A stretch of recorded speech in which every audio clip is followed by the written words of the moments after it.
I woke up to an intense smell of burning wood and damp earth.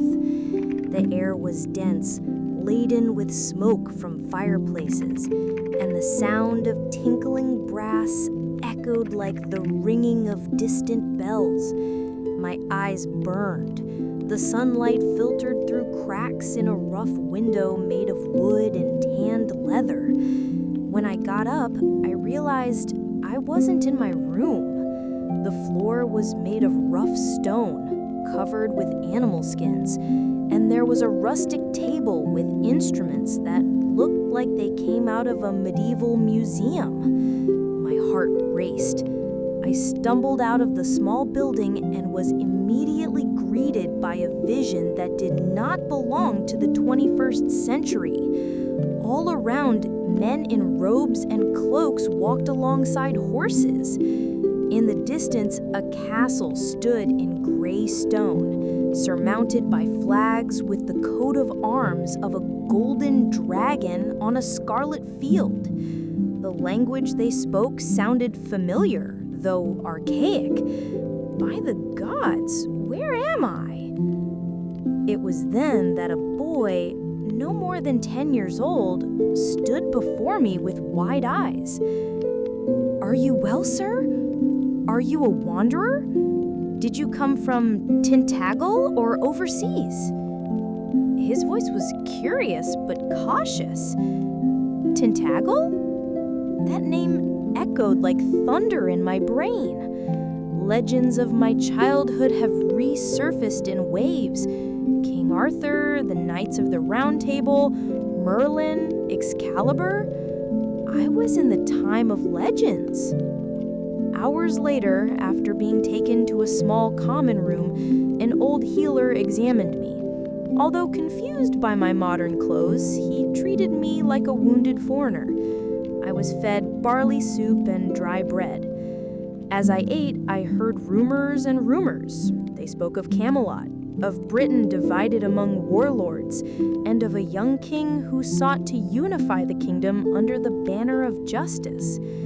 King Arthur is said to have visions, that a magician advises him, that his sword cut through the very air. An old man spat out these words as if invoking a spell. When night fell, I was led by a guard to the castle. "The king wants to see you. Foreigners who appear out of nowhere are usually messengers of the Saxon gods or spies." His firm hand allowed no refusals.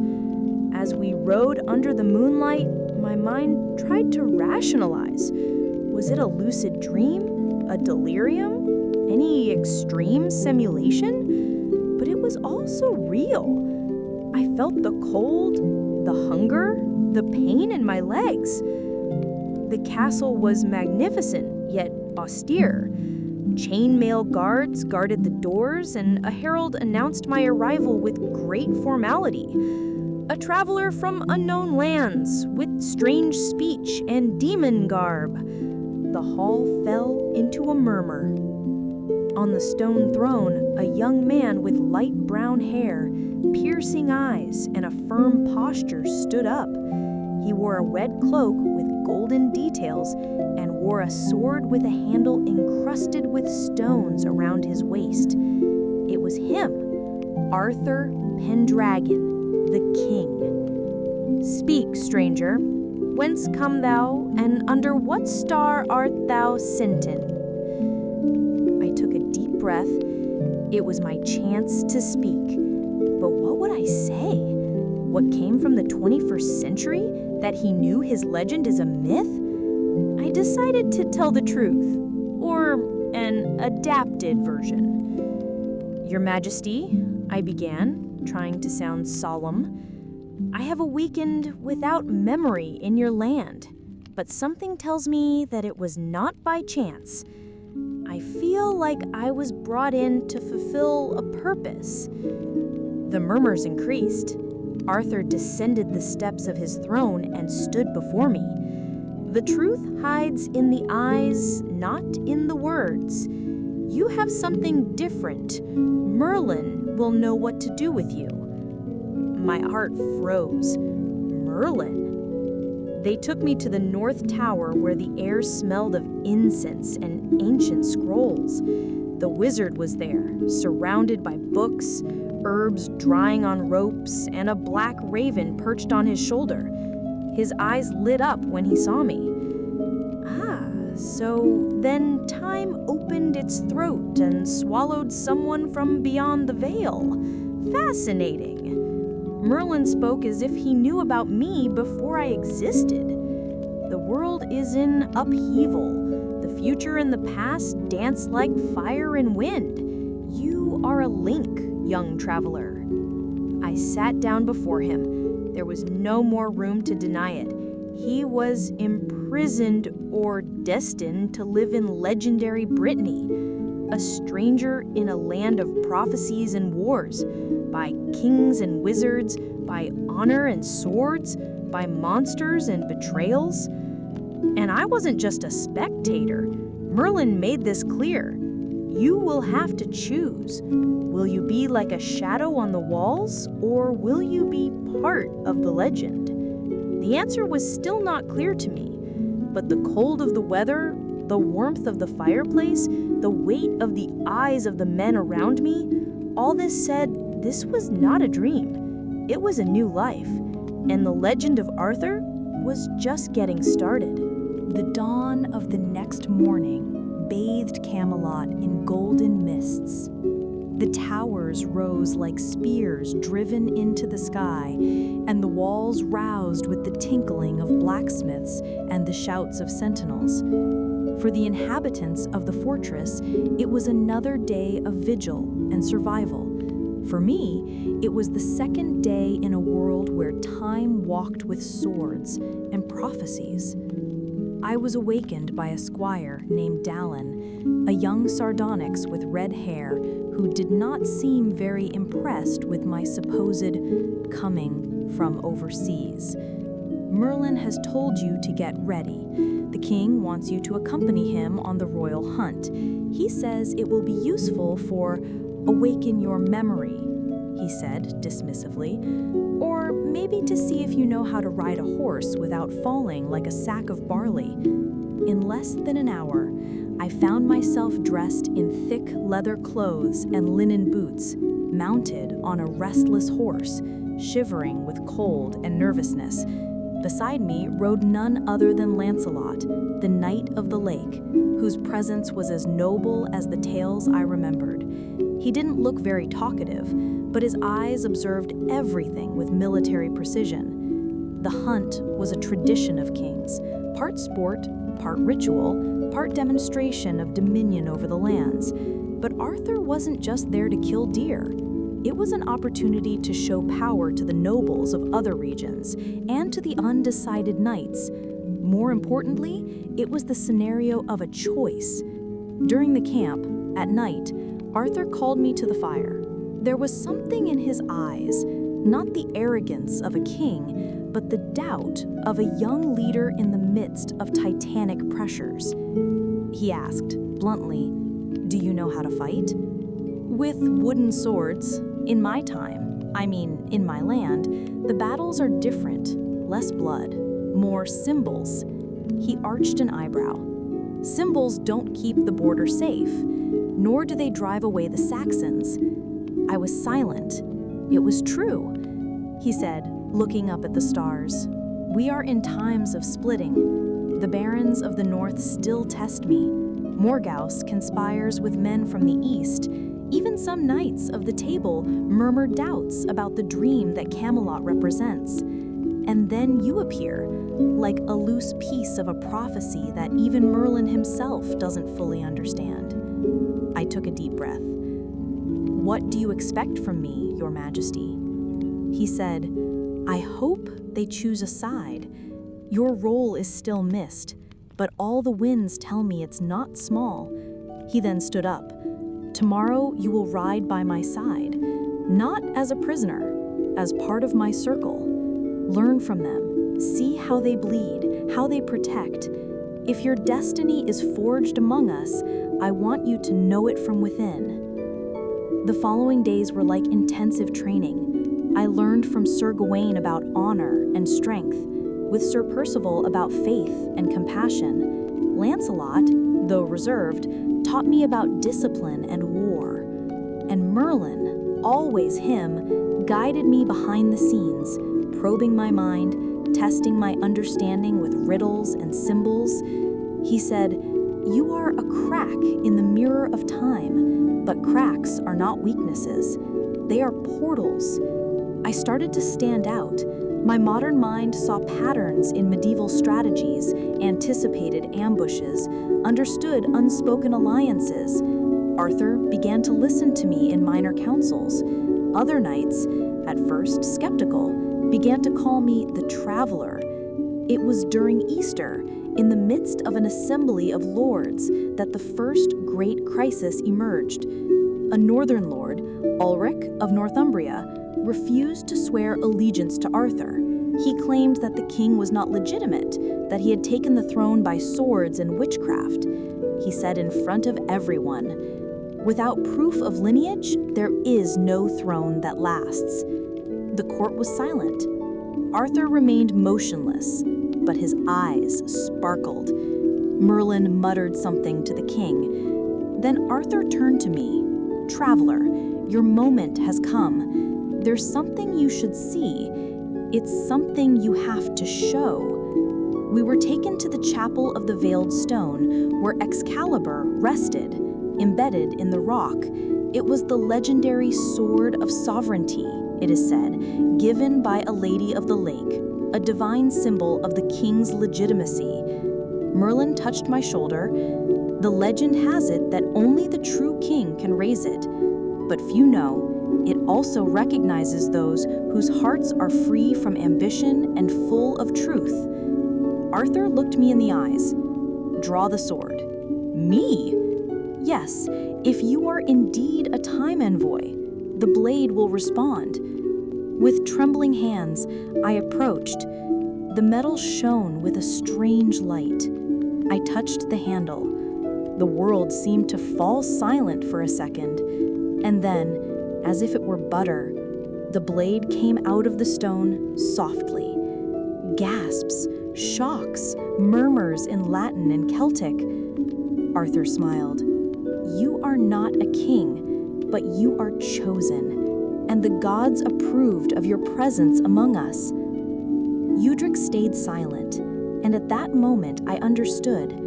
I had crossed the threshold. He was no longer just an outsider trying to understand. He was a living part of history. That night, I was officially appointed Counselor of the Table, a title created by Arthur to represent a new era, a Britain that did not fear the different, that welcomed the improbable. The bards sang about the Starman who drew the sacred blade. Camelot celebrated, but in the darkness of the older halls, voices whispered with envy. And far away, in the northern marshes, a black-eyed woman dipped stones in blood, muttering curses about the future of the king and the stranger who dared to wield the sword of fate. The ascension had begun, but every light, I was beginning to realize, casts shadows. The title of Counselor of the Table fell on my shoulders with the weight of a mountain. There was honor in the name, but also responsibility. There was no precedent for my presence among the legendary knights, men forged in steel and faith, who lived by the code of honor, loyalty, and sacrifice. I, a stranger without lineage, without sword, without armor, but with knowledge, and, as Merlin said, the look of one who has seen the end of things. My first official appearance as a member of the Circle took place during the full moon feast, a traditional ritual where Arthur and his knights sealed alliances, listened to the bards, and adjudicated matters brought by representatives from across the kingdom. The main hall was transformed into a sanctuary of lights and tapestries. Golden chandeliers lit up the tense faces of lords, merchants, and squires. The Round Table, a symbol of equality and justice, shone in the center, surrounded by the most feared and respected men in Brittany. Arthur stood up. Lords of the table, tonight we not only share bread and wine, but also the arrival of a new era. The stranger, the traveler, the one whom Excalibur herself has accepted, is among us. Let him speak. I stood up, feeling my eyes fixed on me. Lancelot watched me calmly. Gawain, suspiciously. Kay frowned, as if assessing a threat, and Galahad, the youngest and purest of the knights, smiled innocently. Gentlemen, I began, I come from a distant time, but I do not come by chance. I see in Camelot a dream of unity, of justice, of something greater than men and their crowns. I want to help preserve it, and for that I must understand this world, its allies and its dangers. Please, teach me. The silence that followed was broken by a toast raised by Arthur. So let us drink to the courage of those who seek to learn. That night, I got to know more closely the names that previously inhabited only books. Percival, whose faith was unbreakable, told me about the search for the Holy Grail. Bedivere, the loyal one, showed me his silver arm, a substitute for the one he had lost in battle. Tristan, with sad eyes, spoke of a forbidden love for Isolde and of how duty always conquers the heart. But not everyone was at the table. "Don't you see Morgana among us?" asked Merlin in a low voice after the banquet. "She has stepped away from the court. He now lives among the druids of the north, but his eyes still watch his every move here. She and Morgause, two faces of the same unrestlessness. Morgana, Arthur's half-sister, a sorceress as powerful as she is ambiguous. He had heard rumors in the corridors, that his dreams were premonitions, that his spells were capable of altering the course of battles, but above all, that her heart oscillated between love for her brother and the ambition to see him fall. It is the past that bleeds, and the future that threatens, Merlin said, and therefore it should not be underestimated. In the following days, I was assigned to accompany Lancelot on rounds of the borders. We walked through villages destroyed by Saxon incursions, saw peasants praying for protection as they buried their dead, and ruined castles where Arthur's flag still flew, even under enemy fire. It was on one of these patrols that I saw what real war was. A village called Dunmare had been attacked. We arrived late, houses burned, bodies scattered, children orphaned.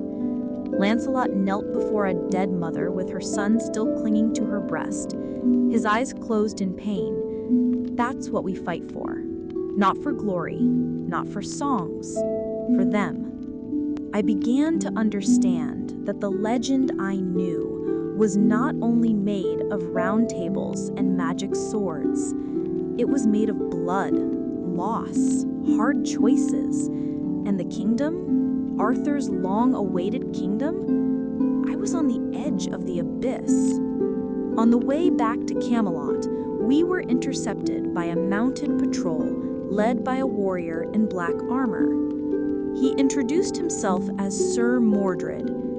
As soon as I heard the bards singing about you, I longed to meet you. They say you came from heaven. I say that the serpent also falls from on high. Mordred, Arthur's bastard son with Morgause. His eyes were cold, his presence unsettling. It was as if he carried within him the omen of the end. "Watch out for him," Lancelot told me after we left. "He smiles with his lips and hurts with his eyes. One day it will be more than just a threat." Meanwhile, Camelot began to quietly divide. There were voices among the nobles who feared the centralization of Arthur's power. Some said that Merlin manipulated everything with sorcery. Others feared that the inclusion of outsiders, like me, was a sign of weakness.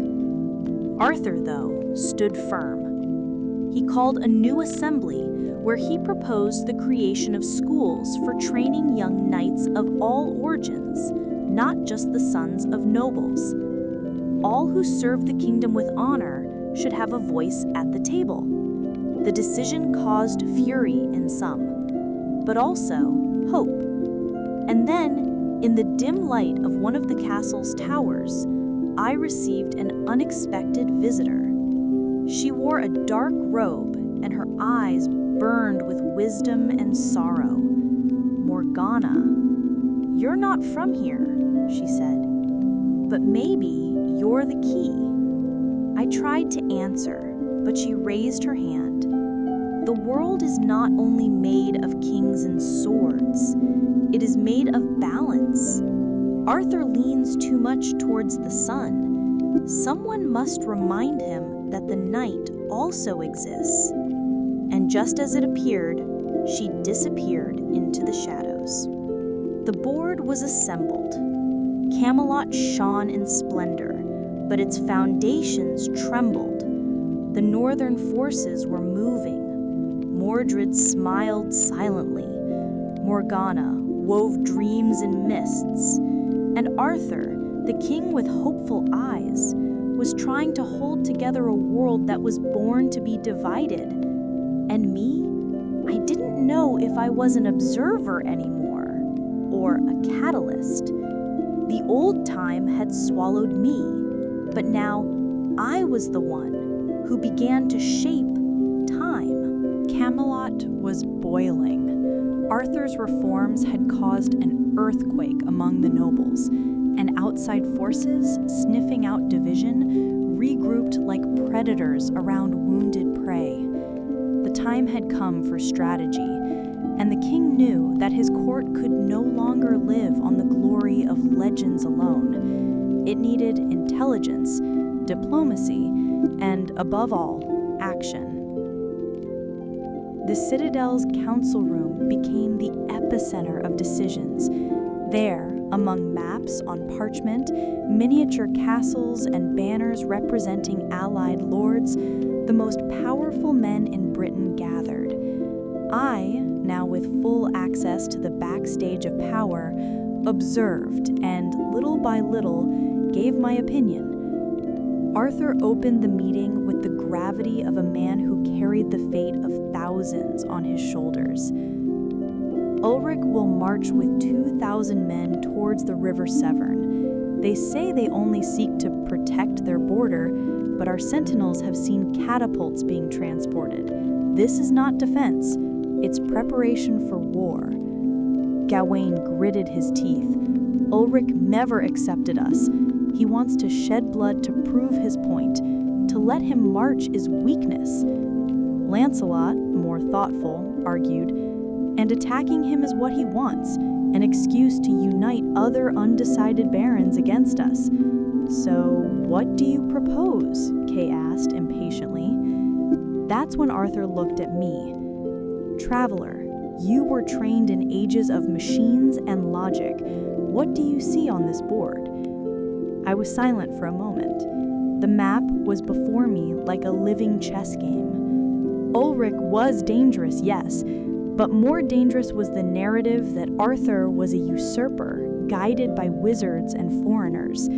It was necessary to change the narrative before any sword could be drawn. If you will allow me, I began, we must not give Ulrich the war he wants. We must give it a mirror. How about summoning all the lords to an assembly of the realms, a new council in Camelot? Whoever refuses will show his rebelliousness. Whoever accepts it will commit to unity. The proposal generated mixed reactions. Some feared that this was a sign of weakness, but Merlin intervened. The traveler understands that war is not only about steel, but about symbols. and symbols shaped the world. Arthur nodded. Then we will send messengers. We will summon the great names of the kingdom. Whoever does not come will reveal himself. Whoever comes will know that Camelot does not fear confrontation, but chooses wisdom.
The map of Brittany was beginning to be redrawn, with Ulrich's strategic retreat and Arthur's diplomatic steadfastness.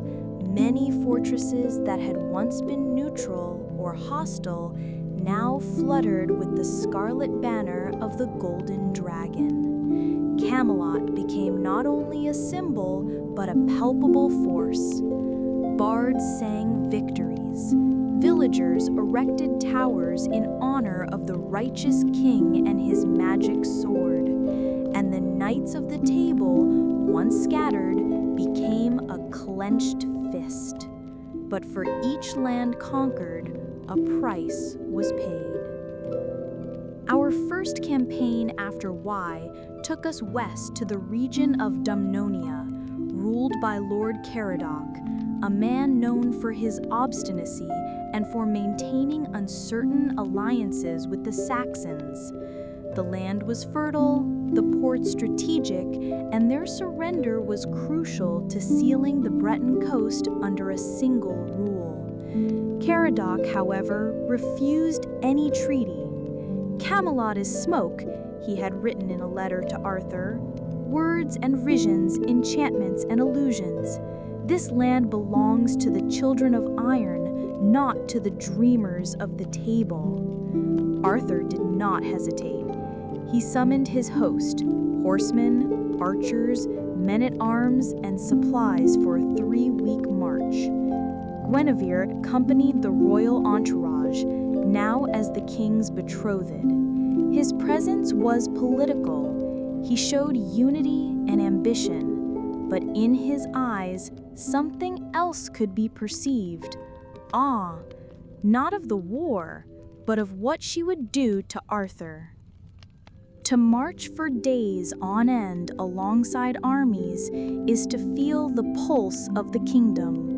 The people came to the roadsides to see the prophet king and the star traveler. Many offered bread, wine, amulets.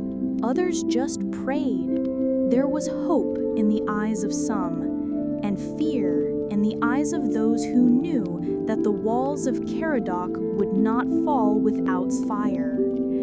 We set up camp in front of the Bronzefell Hills, where the fortress of Dumnonia stands like a stone beast. Caradoc refused to open the gates. Its garrison numbered nearly 1,000 men, well-positioned, well-armed. "We cannot take it by direct force," Lancelot said after surveying the terrain, "unless we want to lose half the army." That's when an idea occurred to me. The next night, disguised as a peasant, we infiltrated the woods with a small group.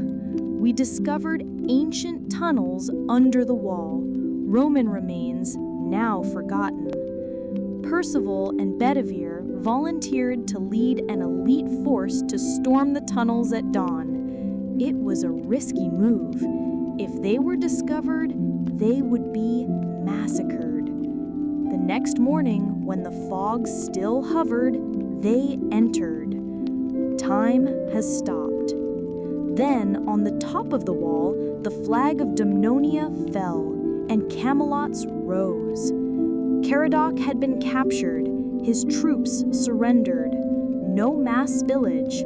The fortress had fallen with cunning, not brutality.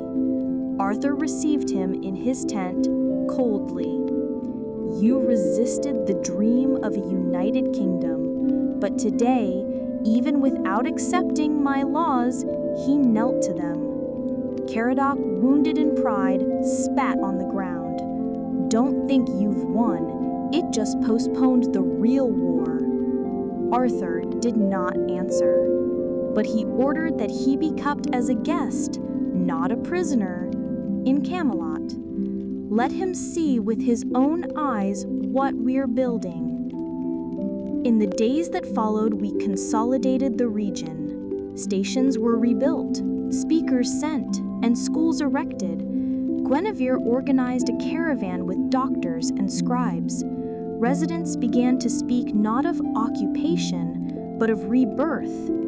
In Bronzefell, the embryo of of what would come to be called New Britain was born, but the celebration was short-lived. On our way back to the capital, in the Eldrin Gorge, we were ambushed. Arrows fell like rain. Men screamed. Fire. Confusion. It was a coordinated attack led by hooded men, and among them, there was a familiar face, Mordred. "Welcome to reality, lords of the table," he shouted, raising a black spear. "The legend does not protect from the blade." The battle was short but brutal. We lost 30 men. Percival was seriously wounded, and the most tragic, Bedivere fell. One of the most loyal of all, killed by an arrow to the heart while protecting young squires. Lancelot carried his body back, in silence, no tears, just stone eyes. At the entrance of Camelot, Arthur made sure to carry Bedivere's body to the marble shrine. The city was speechless.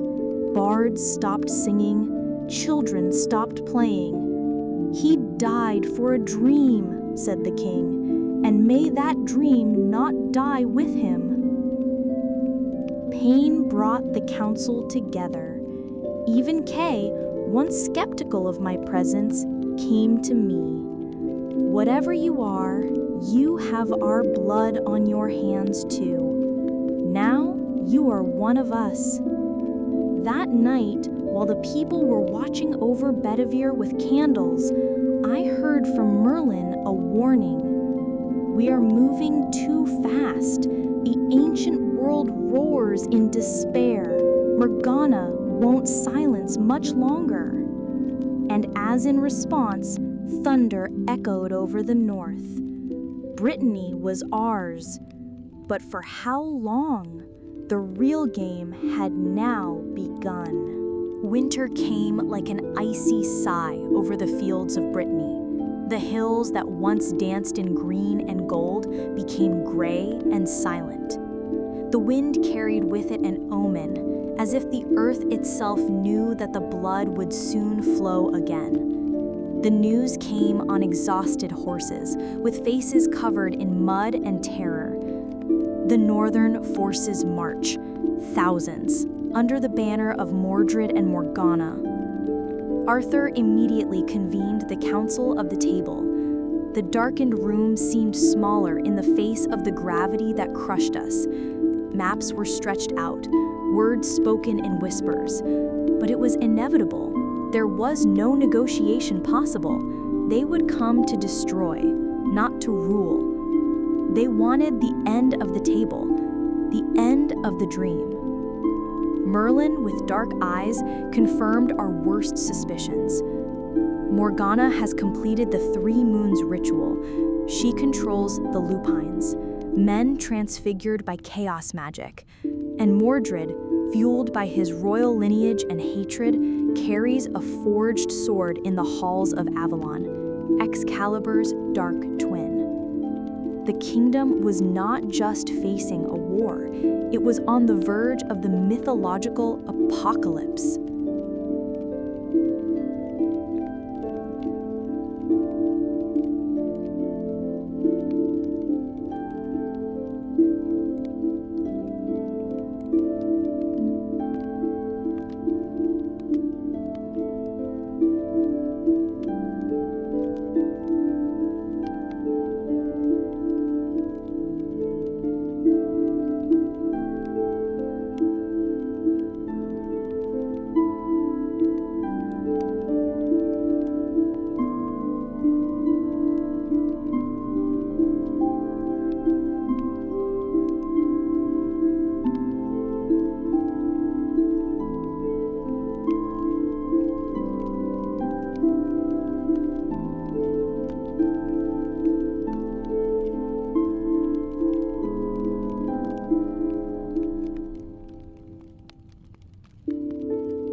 battlefield at Camlin had become a sacred graveyard.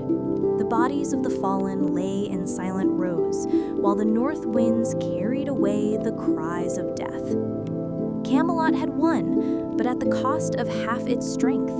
Brittany was exhausted, broken. Arthur was taken back to the city in a golden litter, not as a triumphant hero, but as a man mangled by fate. His wound, made by Excalibur's twin sword, would never heal completely. The healers washed and closed the cuts. Merlin applied healing incantations, but what hurt the most was invisible. The loss of a child, even if corrupted, and the collapse of the dream of eternal peace. For days, the city was silent. There were no songs, there was no jubilation, only the sound of hammers rebuilding walls, bells ringing in honor of the dead, and the prayers of monks asking for a new beginning. Guinevere led the funerals. The mothers received the bodies with tears and petals. Knights were buried under stones with gold inscriptions. The lupines, freed from Morgana's magic, returned to human form before they died. Young, many of them, deceived by dark promises. And then, when the silence became unbearable, Arthur spoke. In the great square of Camelot, before all the assembled people, Arthur was carried on his throne. His voice was deeper, but still clear as steel. This land has withstood the abyss, but it will not stand again if we remain divided. He pointed to the assembled standards: Wales, Cornwall, Northumbria, Scotland, Ireland. Today, I am no longer just King of Camelot. I proclaim the foundation of the Empire of Unified Britain. One throne for all, a law for everyone, and a hope beyond swords. A cutting silence dominated, and then, one by one, the lords knelt down. The empire was born. Arthur appointed the principal knights as archdukes of each region. Lancelot stayed with Wales, Gawain with Cornwall, Tristan with Ireland, Galahad with Scotland, and I was appointed guardian of the borders, responsible for ensuring the unity of the empire and the preservation of the magical balance. Merlin, in turn, withdrew from the court. His role was over. He said, "The magic that sustains the world needs silence to continue to exist," before disappearing into the forests of the West. But it was not enough to proclaim the empire. It was necessary to build it. The first few weeks were one of diplomacy and tension. Ancient peoples such as the Picts and the remaining Druids needed to be convinced to integrate the new world. There was mistrust. There was anger. Many had lost everything. And that's when Arthur's boldest proposal emerged. The table will not be just for knights. It will be kings, priests, mothers, peasants, and wise men. The table of the empire will be the reflection of the people, not just its elite. We built a new room 3 times larger, made of oak from the sacred forests. There, representatives of all cultures and ethnicities of Brittany sat. Debates were long, voices were raised, but it was a start. The law was unified in 3 principles. 1. No man shall be judged without word and defense. 2. No land will be conquered by force under the name of the empire. 3. No knowledge will be forbidden, but it will be shared wisely. Schools of regulated magic, temples of healing, inns protected by knights errant, and markets where coins were worth as much as a knight's oath were created. During this period, I noticed something new in Arthur, a kind of tragic calm. He ruled justly, but rarely smiled. He spent long hours in the salon, looking out the window. When we spoke, it was with nostalgia. Legend has forged me as a king, but now the empire demands that I be only a man. And men, well, die. Guinevere remained by his side, stronger than ever. She commanded councils, led reconstruction expeditions and became a symbol of the sovereign woman, not a decorative queen, but an actual empress. Lancelot, though noble and loyal, kept his distance. His passion for Guinevere still burned, though sealed by honor and silence. It was a constant tension which hung like undeclared thunder. What about me? I became something between advisor, commander, and living legend. People called me the Stranger of the Mist. Some said I was a spirit of the forest, others an envoy of the ancient gods.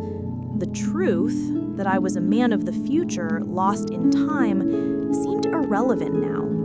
The past shaped me more than the memory of the modern world. But inside me, a question grew. How long would this balance last?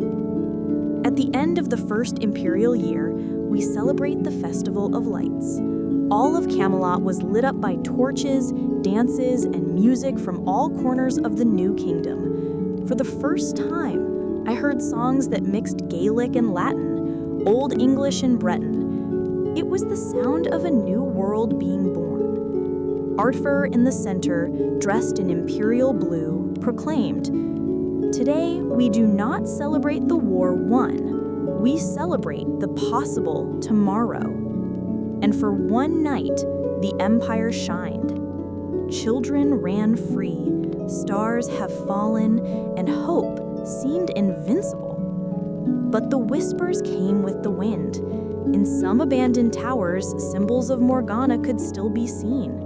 Some of Mordred's former soldiers did not accept the new order. And beyond the icy mountains, there were rumors of forgotten empires awakening. The empire was alive, but like everything that lives, was vulnerable. What would come next would not only be politics, it would be soul, blood, and fire. In the second year of the Empire of Unified Britain, the fog began to take the form of doubts.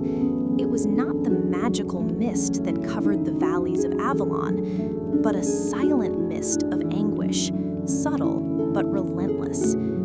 The empire grew, yes. Roads were opened, bridges were erected, cities were rebuilt. But at what cost? It started with small murmurs, in the taverns of the limits, in the fields far north, in the strongholds of the old clans. Men and women said, "Camelot does not listen. Camelot imposes." And Arthur's voice, once revered, sounded distant. The centralization of power, idealized to protect the people, began to suffocate their traditions. Regional languages were replaced by the imperial language. Ancient religions, such as the worship of the gods of the forest and the spirits of the water, were tolerated but discouraged. Imperial schools taught the new doctrine of unity, but forgot the chants of the ancient bards, the rituals of the druids, and the tales of tribal matriarchs. In Wales, elders were silenced for teaching forbidden legends. In Cornwall, fishermen were arrested for refusing to pay taxes and coins and not fish, as they had done for generations. In Ireland, the Imperial Council demolished a Celtic temple to erect a peace monument. And the Knights of the Table, now transformed into administrators and inspectors, began to lose their heroic luster. Galahad applied justice with almost blind fervor. Gawain, once poetic, had become a rigid commander. Lancelot, in silence, saw everything and began to move away. I myself began to see the transformation. Those who had once bowed with respect now looked on suspiciously. Children who greeted me with flowers now hid behind their mother's skirts. The legend began to suffocate the people. In a village near Avalon, a rebellion was quelled. Peasants had refused to deliver their grain to the imperial storehouse. Arthur sent soldiers, not out of cruelty, but out of duty. There were flames, screams, women crying for missing children. When I questioned Arthur, he replied, If I allow a people to close in on itself, the whole empire will collapse. I'm building a home for millions, not an altar for the nostalgic. But what's the price? I replied. We are erasing memories to impose progress. This is conquest, not unity. Arthur got up from his chair, tired. There were new wrinkles on his face, a shadow on his eyes. History does not remember those who hesitate. Remember those who build. Guinevere was the only one who continued to listen to the people. She traveled to the provinces, gathered women's councils, re-established some customs, but even she was attached to the throne. The weight of the crown was divided between the shoulders of those who loved it. It was at this time that a new movement emerged, the Ember Circles. Composed of ancient druids, renegade mages, and local leaders, this group rejected the empire and its laws. They acted in the shadows, teaching forbidden rituals, calling clandestine assemblies, and rescuing ancient symbols. One of them came to me one night, a young man named Aaron with eyes that seemed to contain storms. You who came from abroad know what's going on. The empire is killing the soul of Britain. The magic is dying. Magic was used for war, I replied. She needs discipline. She needs freedom. Meanwhile, at the center of the empire, Camelot became marble and gold. Taller towers were erected. The new imperial cathedral overshadowed the old temples. A new hall of justice was built with white marble columns, where the magistrates wore imperial robes and no longer armor. Excalibur, once wielded in fair battles, now rested in a bell jar on eternal display as a sacred relic, untouched, barren, a frozen symbol. Arthur no longer rode through the fields. His presence was rare, his decisions transmitted by counselors. His eyes, empty. I started having nightmares. He dreamed of Britain crying blood. He saw the past undone, the stories burning in bonfires, the faces of the knights covered by masks. I woke up with sweat. The real world was starting to look like what I saw in dystopias of my time. And then I received a secret message from Merlin. Writing with sap ink on a parchment of leaves, when order suffocates chaos, chaos is reborn like fire. Return to Avalon. The wheel of fate turns again. I returned to the forest. There, I found Merlin aged but alive. Sitting by the lake, he looked at the waters as if observing the time. You have built something great, he said, but the world is not only made of greatness. It's made of pain, memory, and imperfection. Can the empire crumble? No, but it can become the very evil it sought to destroy. Silence. There is a force being born in the shadows, something old, something that slept, and that was woken up by repression. You are going to feel it. I went back to Camelot. I brought doubts with me, fears, and a secret. Brittany was more powerful than ever, but also more fragile than it had ever been. Because when you build an empire on swords and silence, all it takes is a forbidden song for everything to collapse. The fire started with a book, an ancient manuscript written on oak leaves by a missing druid. He spoke of the union between the four elements, of the spirit of Britain as a living being, and of the need for balance between the visible and the invisible. The work was found by one of the Ember Circles, copied in secret and scattered like embers on dry straw. Camelot knew, and he reacted. Arthur, pressed by his more pragmatic advisors, especially Sir Mordred, a new face among the knights, cold as steel, declared that the spread of archaic ideas was a threat to imperial progress and stability. The thought purge has been decreed. Imperial schools should revise their curricula. Magi, alchemists, and herbalists were expected to register or be accused of heresy. Any mention of the old gods, of the portals, of lunar rituals, of the wheel of the year would be considered treason to the crown. It was then that the empire began to burn his soul. In the north, entire libraries were destroyed.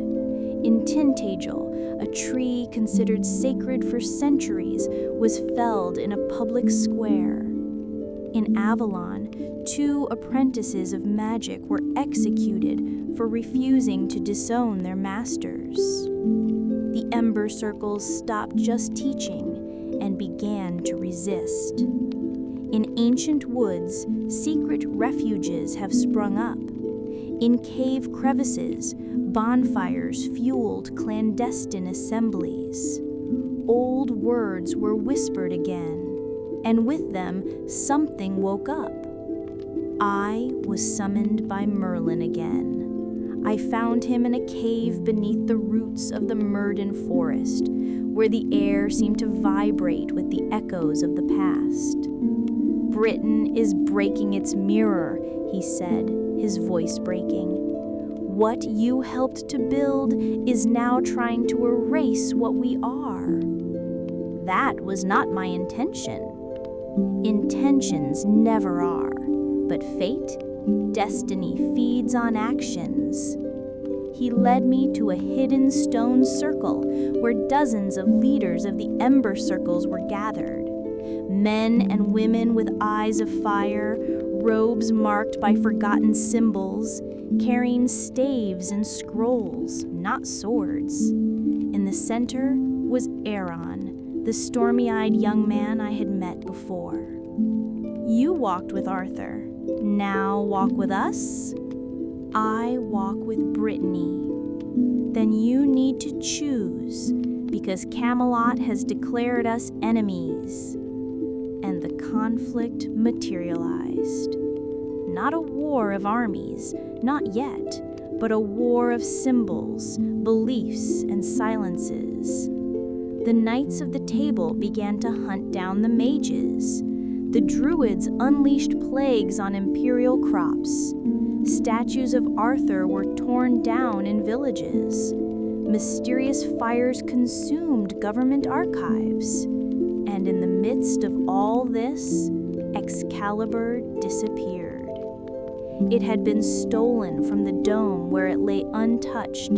The whole city went into a state of shock. Lancelot, silent and increasingly distant from Arthur, set off in search of her without saying goodbye. Guinevere wept silently in the palace nights. Mordred suggested harsher measures: exile of suspects, closing of borders, total censorship. Arthur hesitated. The king who once inspired loyalty was now a shadow of himself. And then, on a full moonlit night, the towers of Camelot shook. A magical explosion destroyed part of the Imperial Library. An ancient spell, sealed centuries ago, had been unleashed by rebels. A dragon made of smoke and embers has risen in the sky. A powerful illusion, but enough to generate panic. The city woke up under alarm. The next day, a proclamation was issued. Any practitioner of unauthorized magic will be considered traitors and will be hunted down. The empire will not be subdued by superstition. And so, the shadow hunt began. Camelot sent troops in all directions. The forests were swept away. The sanctuaries burned. Brittany cried in silence. Many mages hid, but others decided to react forcefully. In the black forest of Dumnonia, there was a silent battle. 30 imperial soldiers disappeared without a trace. They said that the forest swallowed them. At Glastonbury, a magic crystal was destroyed in a public ceremony. With it, a hailstorm fell on the city, as if the earth had screamed. Arthur began to dream about the past, with Igraine, his mother, with Uther, his father, with the sword rising from the waters. He began to wonder, was he betraying everything that had made him king? But Mordred, increasingly influential, said, "The past is a poison. There is only a future where there are no roots." And meanwhile, I dreamed. He dreamed of Avalon in flames, with Merlin being stoned, with Lancelot kneeling holding a broken sword. I dreamed of myself holding Excalibur, not as a hero, but as a judge. And then something happened. Guinevere silently handed me a letter. It was Lancelot's. He had found Excalibur, but she was no longer just buried in rock. She was trapped in an altar of blood in the center of a forgotten crypt, surrounded by symbols of chaos. She was touched by the spiritual warfare of Britain, he said. It can only be wielded by those who understand both sides, order and magic. And I knew. Brittany did not need more kings nor more laws.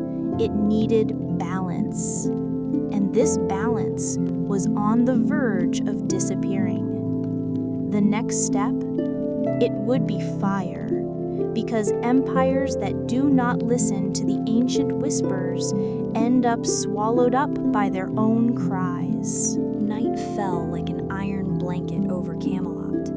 No star dared to shine on the burning empire. The castle's towers were silent, but in the air hung the smell of repressed magic, sharp steel, and fear. In the center of the forgotten crypt of Glastonbury, among the rubble of a destroyed Celtic temple, Excalibur remained embedded in a black altar. It was different now. The steel that once reflected the purity of the rightful king was shrouded in red veins, not of rust, but of dried blood, of old covenants, of unresolved pains.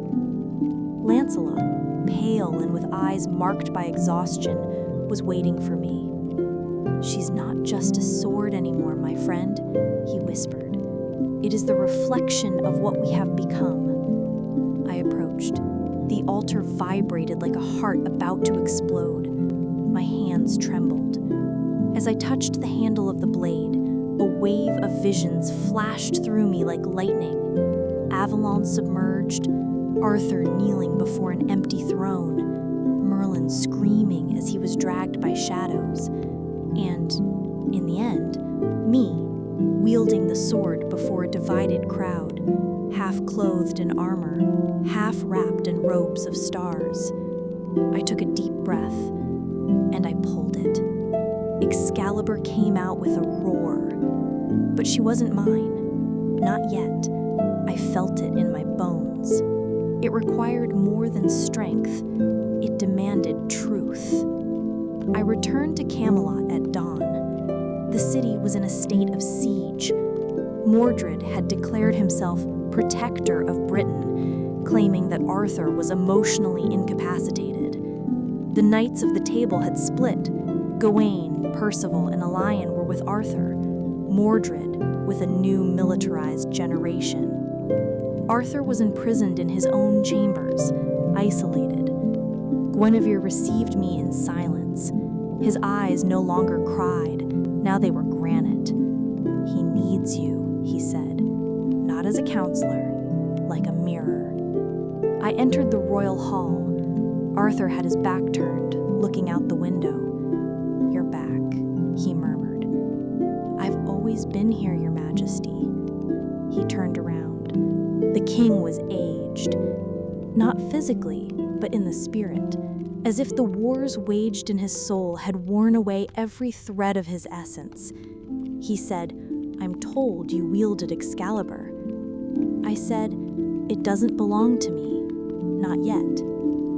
"And to whom does it belong then?" I remained silent.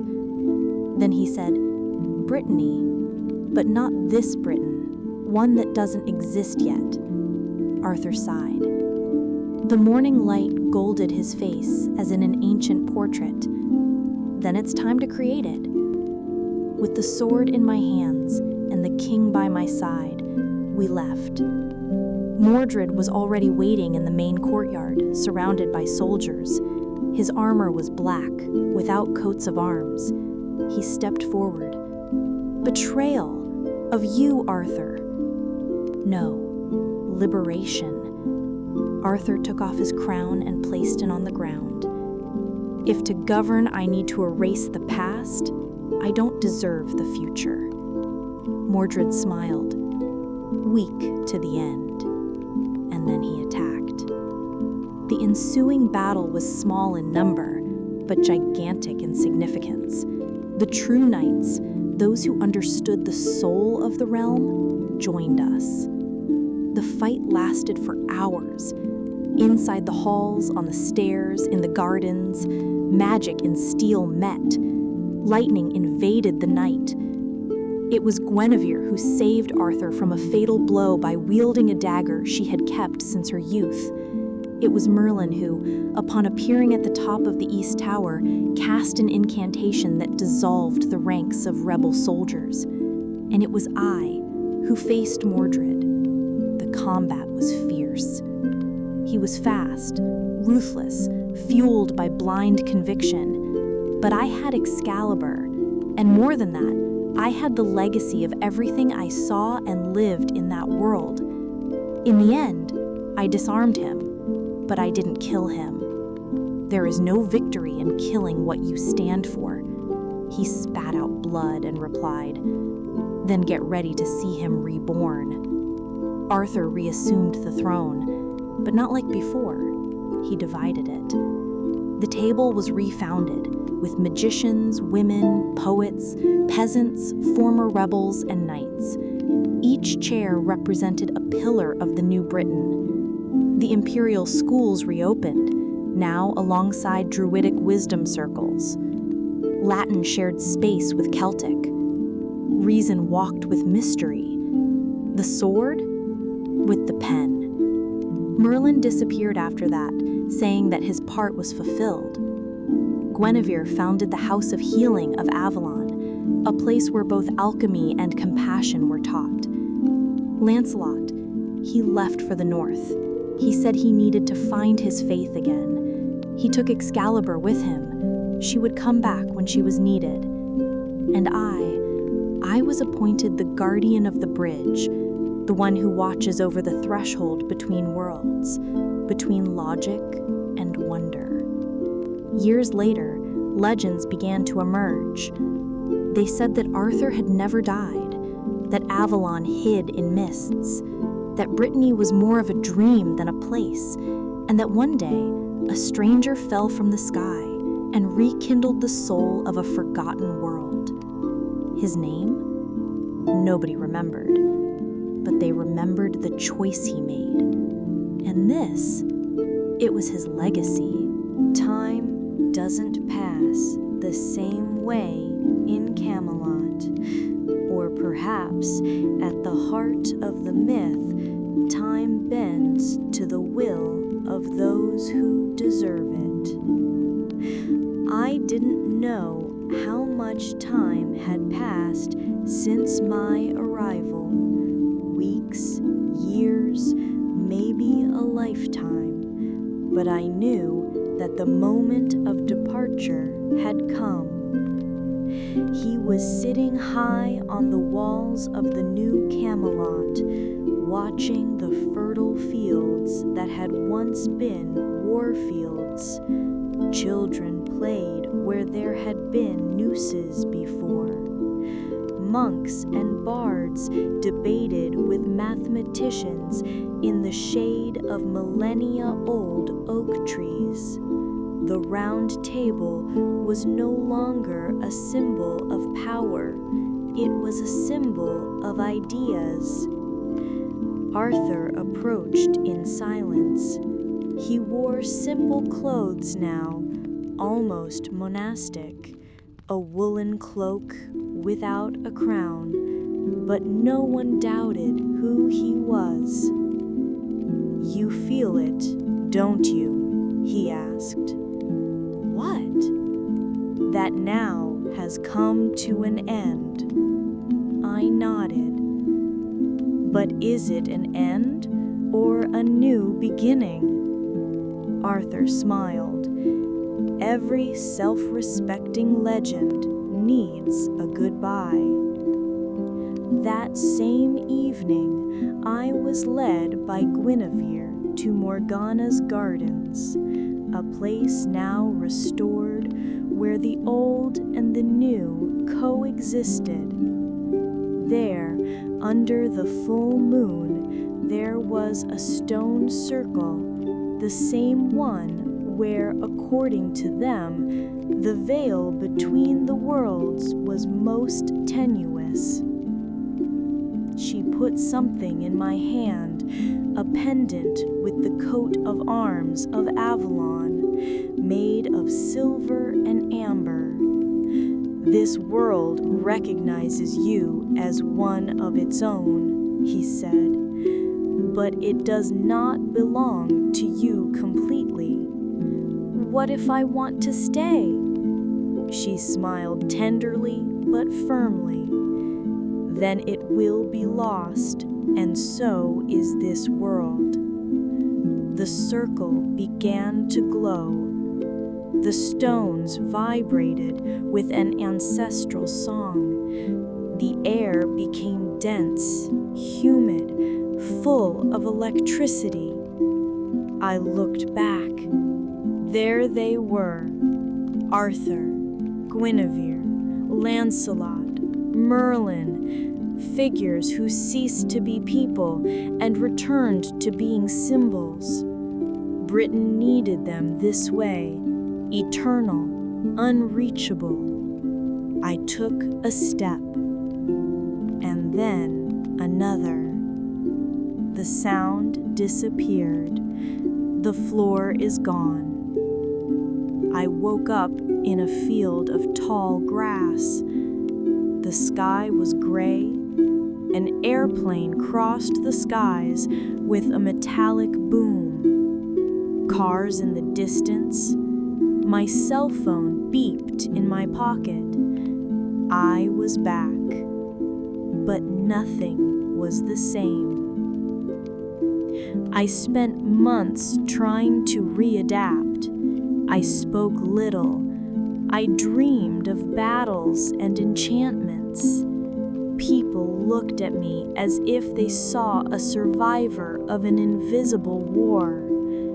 There was something in my eyes, perhaps the memory of a time that didn't belong in this world. I started writing, at first as therapy, then as a mission. I reported everything: the arrival, the nights, the battles, the doubts, the sword. But I didn't publish it as fact. No one would believe it. I turned everything into a modern legend. I called it Chronicles of Avalon, the Guardian of the Bridge. It was a success, translated into dozens of languages. Children read, students argued, academics tried to decipher it, but few knew, few felt it. Then one evening, at a lecture on founding myths and cultural identity, I was approached by a woman with red hair, green eyes, and a slight Welsh accent. She smiled and said, "You forgot to tell what happened to Mordred." "Caught. How do you know that?" She blinked. "Some bridges never come undone." Today, I live between two worlds. By day, I am a writer, researcher, speaker. At night, I dream of Avalon, of the brightness of Excalibur, of the mist that protects the sacred island. Sometimes I hear a voice, Guinevere's perhaps, saying, "It's not over yet." And maybe it's not, because Arthur's legacy is not a sword, not even a wall, not even a throne. It is the idea that the world can be better if men and women dare to dream, dare to resist, dare to change. And if one day you hear the call, if you wake up in a place where myths go hand in hand with reality, know this: Britain still lives, and it's waiting for you.